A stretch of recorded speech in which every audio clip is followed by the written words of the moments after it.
Ingat pag sumakses. Naging viral ang pagsampal ng isang celebrated artist sa kapwa niya artist during an awards night. Dahil dito ay pinatawan ng 10-year ban ang nanampal from participating in that prestigious event. Na-expose naman ang infidelity ng isang champion golfer. Naapektuhan ang kanyang laro at nawalan pa siya ng malalaking sponsorships. What about public servants in high positions na kinasuhan dahil sa paglustay sa pondo ng bayan? Totoo kayang mapanlinlang ang salapi at katanyagan?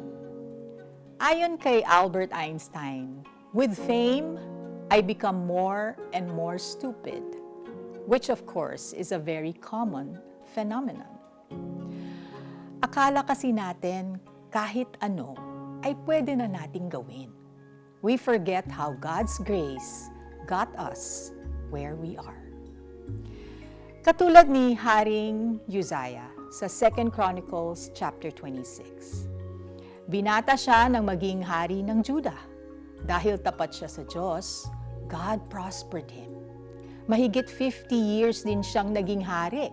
Kaya lang, dahil sumakses siya, naging famous for his strong army, he thought he could do anything, even what only the priests were allowed to do. Kahit mahigpit na ipinagbabawal, pumasok si Uzziah sa templo to offer incense. The priests warned him and told him to get out. Nagalit ang hari. James 4:6 says, God opposes the proud. And in this case, instant ang naging parusa sa hari. Nagkaketong siya. Mula noon, na-quarantine na siya hanggang sa namatay. Akala natin sinusubok tayo kapag nakakaranas tayo ng failure. Pero pati pala ang success, isang test din. Nakafocus pa ba tayo kay Lord o sa sarili natin? Paano kaya tayo hindi matutulad kay Uzziah? Why not begin by asking the blesser of wisdom? Let's pray. Panginoon, You are the giver of blessing and the one who prospers us. Ikaw ang nagbibigay sa amin ng kakayahan to earn, to learn, and to grow. Forgive us, Lord, when we forget. Teach us how to handle the blessings and successes you grant us. Amen. Remember recent answered prayers and successes. Thank God for them, the people He used to help make it happen, and the provisions He made available.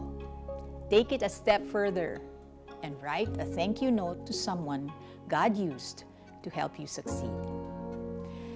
Subalit nang maging makapangyarihan si Uzziah, naging palalo siya na siyang dahilan ng kanyang pagbagsak. 2 Chronicles 26 verse 16. This is Felici Pangilinan Buizan saying, seek a humble heart.